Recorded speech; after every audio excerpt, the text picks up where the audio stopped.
40번째 시간입니다. 다음 주일이면 사도행전이 이제 끝나게 됩니다. 오늘 말씀의 제목은 유라굴로 광풍이라는 제목으로 말씀을 대언하겠습니다. 사도행전을 간단하게 전체를 훑는 방법이 있는데 그 중에 한 가지가 장소를 가지고 성경을 읽는 방법입니다. 사도행전 1장에서 중심된 그 장소는 예루살렘이죠. 이 예루살렘이 결국 어디까지 이어집니까? 로마까지 이어져서 그래서 사도 바울이 로마에 도착하는 것으로, 도착해서 하나님 나라 복음을 증거하는 것으로 사도행전 28장이 끝나고 있습니다. 그러니까 사도행전의 중심 인물은 베드로도 있고 여러 사도들이 있지만 사실 사도행전의 중심 인물은 누구죠? 사도 바울입니다. 그리고 사도행전을 기록한 사람은 사도 바울의 제자인 누가입니다. 이 누가가 누가복음을 지었고 사도행전까지 기술했습니다. 그래서 바울 사도가 로마에 도착하지 않으면 사도행전은 끝날 수가 없습니다. 사도행전 23장 11절 말씀을 보니까 하나님께서 죽다 살아난 유대인들에 의해서 찢겨 죽임을 당할 뻔했던 바울을 로마의 군대가 찾아냈잖아요. 구출해내서 그날 밤 얼마나 몰래 가슴을 쓸어안고 잠자리에 들었겠습니까? 근데 그날 밤 하나님께서 바울에게 나타나셔서 이렇게 말씀하셨어요. 내가 로마에서도 증언하여야 하리라. 여기 예루살렘에서 나에 대해서 증언하는 것 같이 로마에 가서도 증언하게 될 것이다. 이 말씀은 로마에 가서 말씀을 증언하라는 말씀이기도 하면서 두 번째 의미는 이 말씀의 의미는 뭡니까? 예루살렘에서 바울이 죽지 않는다라는 이야기입니다. 그래서 사명자는 죽지 않습니다. 언제까지 사명자는 죽지 않습니까? 미션을, 사명을 완수할 때까지 죽을 수 없습니다. 이 사명자는 죽지 않는다라는 이 문장과 연결지어서 지난주에 제가 대세가 된 아이디어는 결코 뭐 할 수 없다고 이야기했죠? 죽일 수 없다. 짜장면을 죽일 수 없습니다. 우리 어린 아이들이 좋아하는 햄버거, 피자, 콜라 죽일 수 있나요? 없앨 수 있나요? 스마트폰, 인터넷을 없앨 수 있나요? 유튜브를 없앨 수 없습니다. 대세가 된 아이디어는 없앨 수 없습니다. 그 중에 한 가지가 무엇입니까? 민주주의입니다. 지난 12월 3일 밤 대통령께서 불법으로 계엄령을 선포했습니다.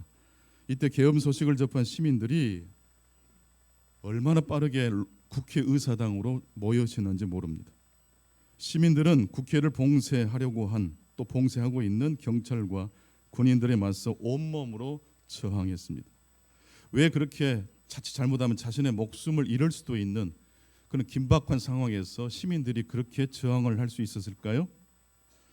민주주의는 어떤 아이디어가 되었기 때문입니까? 대세가 된 아이디어입니다. 다시 물을 수 없어요. 다시 독재로 돌아갈 수 있어요, 없어요? 없어요. 그리고 어제 대통령에 대한 탄핵안이 국회에서 가결되었고 대통령의 직무가 정지되었습니다. 대세가 된 아이디어는 결코 죽일 수 없습니다. 더 나아가서 사명자는 죽지 않습니다. 사명을 받은 사람을 세상이 죽일 수 없습니다. 이제 바울 사도는 로마를 향해 출발합니다. 본문 사도행전 27장 1절에 보게 되면 이제 배를 타고 로마를 향해서 바울이 출항하기 시작했습니다. 물론 이때 바울의 신분은 자유인이 아니라 죄수의 신분입니다. 그래서 백부장 율리오라는 로마의 백부장이 바울을 인솔해서 몇 명의 군대와 한 병사들과 함께 바울을 이제 로마로 후송하게 된 것입니다. 그런데 바울 사도가 탄 배가 항해 도중에 유라굴로라는 광풍을 만나게 됩니다. 바울 사도가 이 로마로 가는 여정에서 만난 이 유라굴로라는 광풍의 의미는 도대체 무엇일까요? 사명자는 죽지 않는다겠는데 왜 사명을 가지고 로마로 떠나는 바울에게 바울이 탄 배에 광풍이 불어닥쳤을까요? 세 가지로 이 광풍의 의미를 설명해 보겠습니다. 첫 번째, 유라굴로 광풍은 피할 수 있는 광풍이었다는 사실입니다. 지중해는 9월 15일 이후부터 항해하는 것을 굉장히 위험하게 여겼습니다. 11월 1일부터 그 다음에 3월 10일 사이까지는 항해가 아예 중지되기도 했습니다. 가이사랴를 출발해서 시돈과 무라시에 도착한 바울과 백부장 율리오는 그곳에서 이달리아로 가는 알렉산드리아호에 승선합니다. 이 알렉산드리아라는 말은 아프리카 알렉산드리아, 거기에서 곡물을, 이집트에서 그 곡물을 이제 싣고 이제 로마로 이제 출발하는 배입니다. 근데 이때가 이미 9월 말에서 10월 초입니다. 왜냐하면 선원들이 금식하는 사람이 많이 있었다겠죠. 유대인들은 속죄일에 금식하거든요. 유대인의 속죄일은 9월 말에서 10월 초입니다. 즉 항해하기가 위험한 시기였다는 것을 알 수 있습니다. 그래서 배가 간신히 미항이라는 항에 도착을 했습니다. 거기서 그러니까 어떻게 해야 됩니까? 겨울을 나야 됩니다. 그래서 바울 사도는 항해를 하는 것은 매우 위험하니 항해를 멈추고 미항에서 겨울을 나자라고 권면했던 것입니다. 그게 사도행전 27장 9절로 10절까지의 내용입니다. 하지만 바울의 권면이 어떻게 됐나요? 무시됐어요. 선주와 선장은 조금 위험하긴 하지만 그렇다고 해서 항해 못할 것까지는 아닙니다. 밀어붙였어요. 이 말에 로마의 백부장도 설득이 된 것 같아요. 그렇다면 왜 선주와 선장은 위험을 감수하면서까지 항해를 하려고 했을까요? 이 미항이라는 것이 겨울을 나기, 특히 곡물을 가득 채운 배가 겨울을 지내기에는 좀 여의치 않았던 항구였던 것 같습니다. 그래서 조금이라도 이동해서 겨울을 날 수 있는 곳을 찾았던 것입니다. 그렇게 해서 항해를 강행했는데 이 미항에서 약 80km 정도 떨어진 베니스 항까지 가려고 했습니다. 보통 평상시 같으면 한 이틀 정도면 항해할 수 있는 거리인데 배가 출항하자마자 무슨 바람이 불었다 그래요? 남풍이 불어왔어요. 때마침 남풍이 불어왔어요. 이 정도 바람이면 하루 안에 도착할 수 있는 그런 거리였습니다. 모든 선원들과 그 배에 탄 승객들이 흡족하고 만족했습니다. 그런데 갑자기 잘 나가던 배에 뭐가 들이닥쳤습니까? 유라굴로라는 광풍이 불어닥쳤습니다. 그레데 중앙 산맥에서 해안으로 내리닿는 이 그레데 이 섬의 꼭대기에 있는 이 산맥은 2,500m가 넘어요. 거기서 불어닥친 해변으로 불어닥친 광풍, 사나운 북동풍 바람이 불어닥쳤는데 배는 소수묵책으로 해안에서부터 멀어졌어요. 베테랑 선원들이 통제하는 그 통제력을 넘어버렸어요. 어쩔 수 없이 배는 그냥 바람이 이끄는 대로, 파도가 끌고 가는 대로 갈 수밖에 없었어요. 사흘째 되는 날 배가 침수되지 않게 선원들이 배의 기구를 바다에 던지기까지 했습니다. 그래도 바람이 멈출 기미를 보이지 않았습니다. 베테랑 선원들이 할 수 있는 모든 일을 다 했지만 거대한 자연 앞에 인간은 무기력했습니다. 이 배에는 276명의 사람과 로마로 운반할 곡물이 가득 실려 있었습니다. 이때의 상황을 사도행전의 저자 누가는 이렇게 기록했습니다. 사도행전 27장 20절을 같이 읽겠습니다. 사도행전 27장 20절입니다. 같이 읽겠습니다. 시작. 여러 날 동안 해도 별도 보이지 아니하고 큰 풍랑이 그대로 있음에 구원의 여망마저 없어졌더라. 이 한 문장 속에 다 들어가 있어요. 여러 날 동안 별이 보이지 않아요. 얼마나 태풍이, 바람이 심히 불었는지 알 수 있죠. 계속 그 풍랑이 불어닥쳤고 그래서 사람들은 구원의 소망을 다 잃어버렸다라고 이야기했어요. 이때 선원들은 속죄일 기간 때문에 음식을 제대로 먹을 수도 없었어요. 음식도 먹지 못한 상태에서 이 거친 파도와 바람과 사투를 벌였기 때문에 이게 든든하게 배를 채워도 힘들 텐데 얼마나 탈진이 됐겠습니까? 바울은 배가 출항하기 전에, 미항에서 출항하기 전에 이 미항이 합당한 장소는 못 되지만 그래도 분명히 항해 위험이 있기 때문에 내가 미리 이야기합니다. 제발 저의 말을 좀 들어주십시오. 미항을 떠나지 맙시다라고 경고를 했어야 하지 않았어요? 했었습니다. 바울이 말을 따랐더라면 유라굴로 광풍은 피할 수 있었나요? 피할 수 있었습니다. 그런데 왜 유라굴로 광풍을 만나게 됐나요? 단순히 자연의 재해라고 퉁치면 안 돼요. 이것은 피할 수 있는 바람이었잖아요. 근데 왜 배가 위험을 리스크를 안고 출항했습니까? 누구의 말을 백부장, 로마의 백부장, 똑똑한 엘리트가 바울의 말보다 더 신뢰했죠? 선주와 선장의 말을 더 신뢰했어요. 근데 선장과 선주가 이 지중해 바다의 일기와 날씨 이걸 몰랐을 리는 없습니다. 근데 왜 위험을 안고 출항하자고 감행했을까요? 그 배는 사람만 실은 게 아니고 뭘 실었다고 했어요? 곡물을 실었어요. 돈을 실었어요. 이익을 실었어요. 미항에서 이 곡물을 가득 채운 배가 계속 정박했다가는 뭔가 문제가 생긴다는 것을 알았기 때문에 위험을 안고 출항한 거예요. 그래서 결국 어떻게 됐던가요? 배도 파산되고 곡물도 다 사라지고 사람들만 겨우 목숨을 건졌지 않습니까? 가끔씩 직감적으로 뭔가 해서는 안 된다는 걸 느끼실 때가 있어요. 엄마가 자녀들에게, 아내가 남편에게, 성도가 성도에게 상식적으로 분명히 가면 안 되는데 가려고 하는 사람들이 있거든요. 이때는 우리가 그냥 뭔가 이렇게 느껴지기 때문에 만류할 때가 있지 않습니까? 바울 사도가 하나님께 계시를 받아서 막은 건 아니에요. 바울은 3차 선교 여행을 하는 도중에 지중해 바다를 많이 경험했던 사람이기 때문에 척보면 알아요, 몰라요? 알아요. 이 타이밍은 조심해야 돼요. 그걸 부득부득 우기고 가는 이 선주와 선장의 모습을 바울이 안타깝게 보았던 것이고 결국 그렇게 해서 유라굴로 광풍을 만나게 된 것입니다. 그래서 사도행전 27장 21절 보면 바울이 또 보통 성격이 아니잖아요. 21절 보세요. 뭐라고 바울이 말합니까? 내가 경고했던 경고 권면을 따르지 않아서 이런 광풍을 만난 것 아니냐라고 딱 이야기해요. 팩트 체크를 딱 해요. 그리고 그렇게 끝내버린 게 아니라 그렇게 말한 다음에 이어서 두려워하지 말고 염려하지 말라고 276명의 이 배 안에 승선한 사람들에게 하나님의 말씀을 근거로 해서 권면합니다. 두려워하지 마십시오.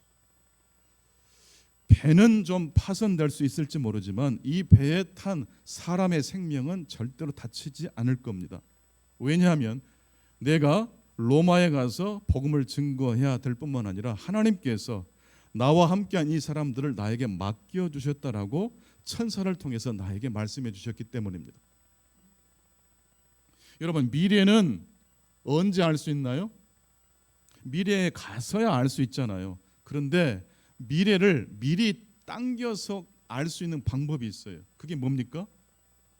하나님은 미래에만 계십니까? 과거, 현재, 미래에 다 계십니까? 그래서 하나님을 믿으면 과거의 아픔이 치료될 수 있나요? 현재의 불안이 잠재워질 수 있나요? 미래의 염려를 하나님께 맡길 수 있나요? 자, 이거 보세요. 바울은 염려하지 말고 두려워하지 말라고 딱 선포해요. 이때 275명의 사람들이 누구의 말에 귀를 마음을 열고 들었을까요? 캄캄한 별도 보이지 않고 풍랑이 있는 바다를 본 게 아니라 한 사람이 우뚝 서서 두려워하지 마십시오.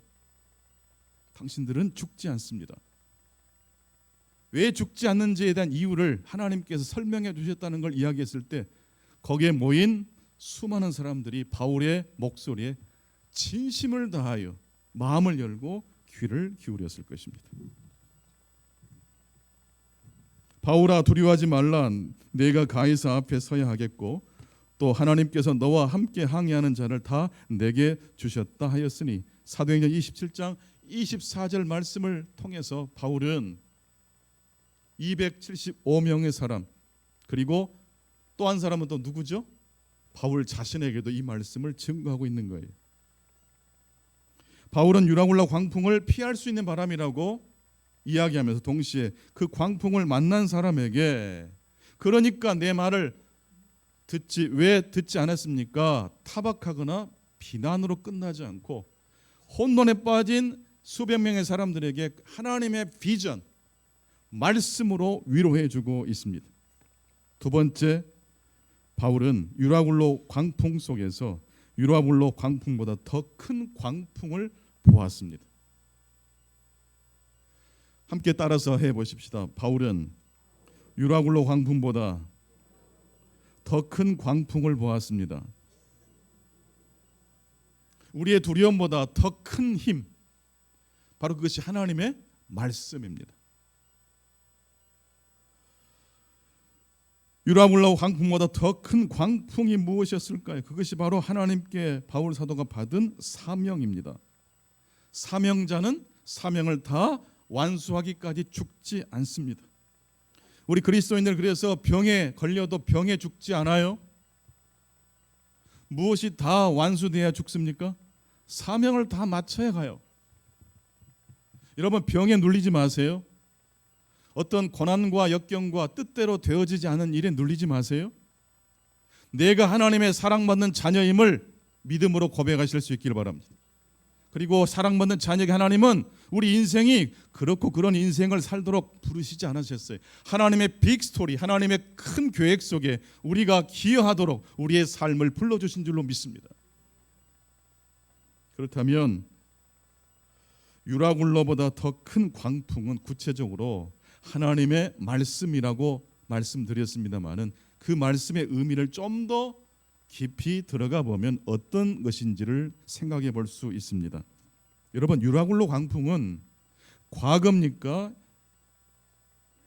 현재입니까? 다시 한번 묻겠습니다. 유라굴로 광풍은 과거입니까? 현재입니까? 예? 어렵죠, 이 질문이. 예. 자동차 접촉 사고 났어요. 사고가 나버리면 과거입니까? 현재입니까? 그렇죠. 여러분, 헤라클레이토스가 그런 말을 했어요. 같은 강물에 두 번 발을 담글 수 있어요? 없어요? 없어요. 유라굴로 광풍이 지금 현재 아직 잠재워진 건 아니지만 이 광풍은 이미 며칠 전에 일어난 광풍이죠. 그러면 며칠 전에 시작했던 광풍의 속도, 그 무게만큼 계속 유지되나요? 여러분, 차를 구입하거나 물건을 구입하는 순간 신상품이에요? 중고가 돼요? 여러분, 이 유라굴로 광풍은 이 광풍이 일어난 즉시 무슨 광풍이에요? 신광풍이에요? 중고 광풍이에요? 여러분, 과거의 상처는 아직까지 여러분 현재를 지배할 수 있는 겁니까? 즉 다르게 말하면 과거가 큽니까? 현재가 큽니까? 왜 현재가 더 커요? 현재는 과거의 광풍을 삼켜요? 삼키지 못해요? 삼켜요. 어제 괴롭고 힘들어도 그 어제 괴로운 일이 나를 무너뜨릴 것처럼 그런 크나큰 고통일지라도 내일 아침에는 뭐가 떠올라요? 새로운 해가 떠오르는 거예요. 그래서 오늘 교회 예배당에 오신 여러분들을 주님의 이름으로 환영합니다. 유라굴로 광풍이 엄청나고 파워풀해도 이미 광풍이 불어 그 광풍이 시작된 순간 그것은 중고품이에요. 이 광풍은 계속 처음에 강도를 유지해요? 못해요? 유지하지 못해요. 계속 이 에너지는 줄어들고 있어요. 우리 눈에는 그게 안 보여요. 절망한 사람의 눈에는 안 보여요. 누구의 눈에는 그게 보였어요? 바울 사도의 눈에는 보였어요. 왜냐하면 이 유라굴로 광풍보다 더 큰 광풍을 일으키시는 누구를 보았기 때문에, 하나님을 보았기 때문이에요. 그래서 못 살고 힘들게 나라가 운영되는 것을 나라를 보면 과거적이에요. 과거에 매여 있어요. 운명에 갇혀 있어요. 과거에 내가 했던 것이 오늘을 지배하게 만들어. 이게 바로 불교의 카르마 사상 아닙니까? 전생의 업. 우리나라도 불교가 지배했던 때가 있었어요, 없었어요? 있었어요. 그리고 나서 유교가 그 자리를 차지하더니 결국 무엇이 이 한반도에 강한 충격파를 주었던 것입니까? 그 똑똑한 선비들이, 정약용 같은 그 똑똑한 석학들이, 천주실이 기독교를 설명한 이 책을 중국으로부터 듣고 읽고 구하고 스스로 믿음을 가져버려요. 정말로 믿음이 있는 사람들은요, 준비된 사람들을 찾아가요. 하나님의 그 손이 준비된 사람을 터치하는 거예요. 누군가에 의해서 오늘 전도받아서 올 수도 있지만 이미 그 전에 하나님은 일을 시작하신 거예요? 시작하지 않으신 거예요? 시작하신 거예요.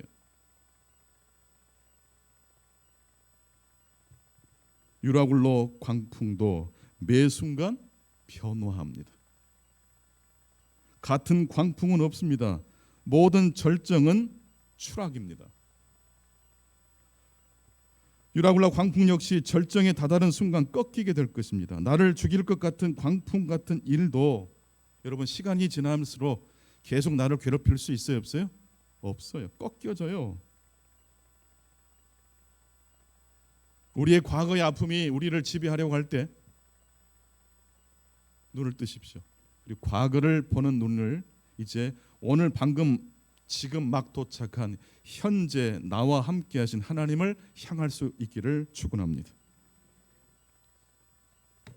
그래서 신앙생활 할 때 과거의 경험이, 하나님이 나를 만나 주신 경험이 아무리 소중해도 너무 과거의 경험에만 매몰되어 있으면 안 돼요. 왜냐하면 그 과거의 경험보다 무엇이 훨씬 크니까 오늘 나와 함께 하시는 하나님의 더 큰 바람이 나와 함께 하시기 때문인 줄 믿습니다. 때문에 바울 사도는 유라굴로 광풍은 피할 수 있는 광풍이었다고 말하면서 동시에 그 경험은 과거라고 선포합니다. 그 광풍에 매몰되지 말라고 권면합니다. 지금 나에게 역사하신 하나님의 이야기를 들으라고 276명의 사람들에게 선포하는 거예요.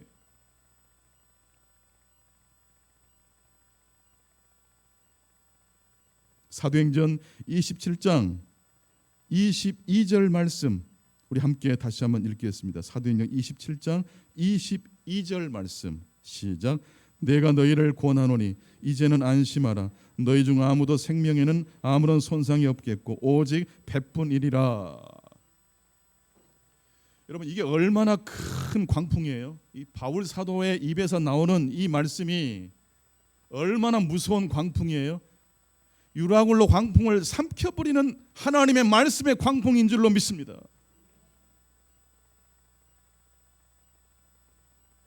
그래서 우리는 가끔씩 힘들고 어려운 일이 왔을 때 부정하지 마세요. 그냥 예스 하면 좋겠어요. 이런 일이 나한테 왔네. 동시에 예스만 하지 마시고 옆에다가 엔드를 붙이세요. 그리고 하나님의 더 큰 광풍이 나에게 임할 줄로 믿네. 넘어졌을 때 넘어진 자리는 계속 넘어지는 자리가 아니고 일어나는 자리이기도 합니다. 따라합시다. 예스, 엔드. 내 말을 들었더라면 유라굴라 광풍을 안 만났을 텐데, 그리고 끝난 게 아니라, 그리고 바울은 당신들은 절대 죽지 않습니다. 이 배는 좀 깨져서 파손될 것이지만 당신들의 생명은 절대 죽지 않을 겁니다. 이게 무슨 말이에요? 유라굴라 광풍보다 더 큰 하나님의 바람이 불고 있다는 뜻이에요. 세 번째 마지막으로 하나님은 오늘 또 유라굴로 광풍을 사용하신다는 말씀입니다. 질문 하나 던져보겠습니다. 여러분의 삶에 유라굴로 광풍이 아예 하나님께서 없애주시면 어떨까요? 그렇게 기도도 할 때 있잖아요. 하나님 이 광풍을 없애주세요. 근데 정말 하나님께서 우리에게 유라굴로 광풍을 없애주시면 우리의 삶이 정말로 행복하고 안전할까요? 유시민 작가가 그 방송에 나와서 그분이 예수를 믿는 분인지는 모르겠는데 신앙에 대한 이야기를 하시더라고요. 힘들고 정말로 괴로웠을 때 평소 존경하는 한 목사님을 알고 있었는데 그 목사님을 찾아뵀대요. 그래서 목사님, 제가 상담 좀 하러 왔습니다. 왜 오셨어? 뭐 때문에 오셨어? 그러니까 제가 좀 교회를 좀 다녀야 될 것 같다고. 왜 그러냐고. 제가 정말 불안해서 못 살겠다고. 교회를 다니면 이 불안이 좀 제거될 것 같은 마음이 들어서 이렇게 왔노라고. 유시민 씨의 이 말을 듣고 그 목사님께서 뭐라고 대답을 하셨을까요? 불안 때문에 교회, 불안을 제거하기 위해서 교회를 다니고 싶다면, 그런 목적이라면 교회를 안 다니시는 게 좋겠다라고 목사님이 이야기하셨대요. 불안을 제거한다는 것은 신이 되겠다는 것인데, 신이 되겠다는 목적으로 교회를 다니면 안 됩니다. 여러분, 불안은 누구에게 있어요? 모든 사람에게 있나요? 그렇죠. 불안이 없는 곳 딱 한 군데 있어요. 묘지에 가보세요. 살아있다는 것은 생로병사, 고통과 불안과 고통을 견뎌내며 사는 것이지요. 근데 종교의 목적으로 불안을 제거하기 위해서 종교를 사용한다는 것은, 그래서 불안이 사라질 수 있다면 좋겠지만 사라질 수도 없겠거니와, 그런 목적으로 신앙생활 한다는 것은 나는 동의할 수 없습니다. 그렇다면 목사님, 종교는, 기독교는 왜 존재합니까? 불안도 제거해 주지 못한다면 종교가 있을 필요가 있습니까? 그러니까 목사님이 또 이렇게 대답하시더래요. 종교는, 기독교는 불안을 없애주지는 못하지만 불안을 견딜 수 있게 조금 도와주는 역할을 합니다. 바울 사도가 탄 이 배에 광풍이 빗기간 게 아니라 정면으로 광풍을 이 배가 만났지 않습니까? 그런데 바울은 죽어요, 죽지 않아요? 안 죽어요. 왜 안 죽어요? 그 불안을 피하는 게 아니라, 두려워 떨떨 떨면서 등을 돌려댄 게 아니라, 불안을 정면으로 보면서 그 유라굴로 광풍 불안보다 더 큰 하나님의 바람을 본 줄로 믿습니다. 불안을 없애는 종교 타락해요. 복만 강조하는 그런 종교 타락해요. 대형교회 목사님들은 꼭 나오지 말아야 될 때 나오시더라고요. 꼭 권력이 있는 자리에 꼭 안수기도 해주고 계시더라고. 지금 어디 계신지 모르겠어요. 여러분 좀 제발 안 그랬으면 좋겠어요. 바울 사도가 탄 배는 안전하게 로마에 도착한 것이 아니었어요. 로마에 도착하되 어떤 일이 있는지 하나님이 말씀해 주지 않으셨어요. 저는 여러분들이 천국을 향한, 하나님 나라를 향한 그 목적지를 향해서 분명하게 마음을 단단히 먹고 항해하실 수 있기를 축원합니다. 그러다가 조중에 여러 가지 일들이, 여러 가지 사건들이 여러분을 부딪히고 괴롭힐 수 있어요. 하지만 여러분 넘어가지 마세요. 버티세요. 견디실 수 있기를 축원합니다. 왜냐하면 사명자는 죽지 않아요. 과거에 들이닥친 그 사건은 과거예요. 오늘 내게 도착한 오늘은 이 과거를 넉넉하게 품고도 남을 만큼의 더 큰 사이즈예요.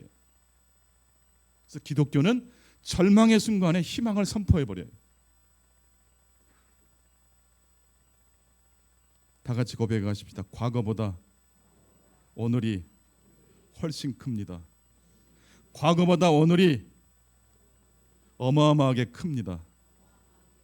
믿으십니까? 하나님께서는 유라굴로 광풍을 통해서 하나님의 뜻이 이루어지도록 역사하십니다. 이 근본 계엄 선포가 되고 군인들이, 경찰들이 국회를 점령하고 여러 가지 일들을 벌이는 것을 우리가 라이브로 저는 봤거든요. 실시간으로. 처음에는 몇 명 모이더니 진짜 계속 늘어나고, 나중에는 헬기가 뜨고 군인들이 나오고 총을 메고 국회 창문을 깨고 들어가더라고요. 대명천재 이런 일이 벌어지더라고요.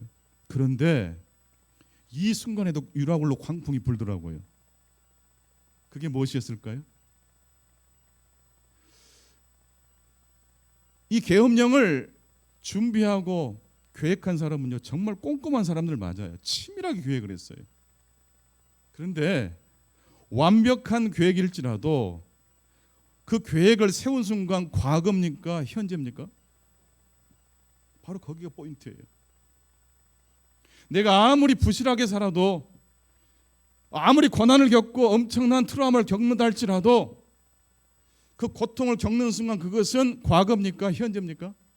과거예요. 아무리 똑똑한 사람도 그 똑똑한 준비로는 오늘을 다 대비할 수 있어요? 없어요? 없어요. 아무리 우장창 망한 사람도 오늘을 맞이할 수 있나요? 없나요? 있어요. 군인들이 미적미적 하더라고요. 막 돌격 앞으로가 아니라 힘도 훨씬 셀 텐데 시민들이 밀면 밀리고 그러더라고요. 그때 눈물이 핑 돌았어요. 아, 이 계엄령 잘하면 막을 수 있겠구나. 막을 수 있겠구나. 역사가 후퇴하지 않을 수 있겠구나. 오히려 이 일로 이 광풍을 사용하셔서 우리나라가 한 단계 도약할 수도 있겠구나. 군인들이 그랬고 경찰들도 매뉴얼대로 다 하지 않았어요. 그 사이사이에 작은 틈이 벌어진 틈 사이로 나는 하나님의 역사가 개입했다고 믿습니다. 무엇보다도 열일을 제쳐놓고 그 현장에 도착하셔서 아들처럼 군인을 대하면서 타일러주고 또 소리도 치고 했던 시민들, 그게 우리 이웃이고 이 나라를 지켜내신 분들 아니겠습니까? 그리고 10대, 20대 우리 청년들이 깨어나서 그 이기적이고 자기 욕심에 굉장히 중심을 세우는 우리 10대, 20대들이 진짜 깨어났어요. 여러분, 민주주의는 뭐라고 그랬었죠? 이기주의예요. 내가 원하는 정당의 후보를 세우는 게 그게 민주주의예요. 근데 내가 원하는 후보가 되면 좋지만 안 될 수도 있어요, 없어요? 그걸 승복하는 게 민주주의예요. 정치에 무관심했던 10대들이 깨어났어요. 머리도 영리한데 이제는 더 큰 빅스토리에 관심을 갖게 된 이 청년들이 우리나라를 이끌고 갈 청년들인 줄로 믿습니다. 저는 희망이 보여요. 이 유라굴로 광풍을 통해서 마이너스만 있지 않아요. 인간들은 상상할 수 없는 플러스로 성령께서 역사하실 줄로 믿습니다. 우원식 국회의장이 이제 모든 일을 다 처리한 다음에 10며칠 만에 이제 집으로 퇴근하시면서 국회에서 계속 숙식을 하셨더라고요. 그러면서 우리나라 국민은 나라가 어려우면 밝은 것을 들고 나온대요. 한번 화면 좀 띄워주실래요? IMF가 터졌을 때 뭘 들고 나왔어요? 금을 들고 나왔어요. 2024년도 나라가 어려우니까 젊은이들이 어린 몇 달 되지 않은 그 어린 아이까지 부모가 챙겨서 그 역사 현장에 막 나오잖아요. 그 봉을 들고 단순히 욕짓거리를 하고 거친 말이 오가는 것이 아니었어요. 노래를 부르면서 즐겁게. 그러나 민주주의는 결코 대세가 된 아이디어니 어떤 누구도 함부로 없앨 수 있다 없다? 없다를 부르짖었어요. 지금은 정치가들은 여야 무슨 정치공학적으로 누구에게 유익이 있냐 산수를 하겠지만 여러분, 그런 이상한 산수법이 아니라 영적인 큰 그림을 그리실 수 있기를 축원합니다. 이 나라는 하나님이 세우시고 지금도 지키시고 이 나라를 통해서 하나님께서 하실 계획이 있다고 저는 믿습니다. 상처 입은 민족이기에 상처 입은 민족에게 갈 수 있어요. 더더구나 우리 광주는 그런 역할을 할 수 있어요. 우리 교회 성도님들 중에도 찢기고 상한 누구보다도 아픔 있는 그런 가정들은 여러분 그 상처 속에 하나님의 놀라운 광풍이 불어닥칠 거예요. 하나님의 축복이 함께 하시기를 축원합니다. 기도하겠습니다. 아기 예수님의 탄생을 그리고 다시 오실 예수님을 대망하는 대림절, 이 기간 동안에 저희들의 믿음이 더 순전한 믿음이 되게 해 주옵소서. 산타 할아버지를 기다리는 어린아이처럼 아기 예수님의 탄생을 어린아이처럼 기다리게 해 주옵소서. 그리고 똑똑한 질문을 던지는 어른에서 순전한 질문으로 하나님께 나아갈 수 있는 저희들 다 되게 도와주시옵소서. 진정한 영적인 산수를 잘해서 과거에 사로잡히지 않고 오늘 나와 함께 하시는 하나님을 만나고 그 하나님과 동행하는 우리 충광의 모든 성도님들 그리고 이 나라와 이 민족 되게 해 주옵소서. 예수 그리스도 이름으로 기도하옵나이다. 아멘. 다 같이 일어나셔서 봉헌하시겠습니다.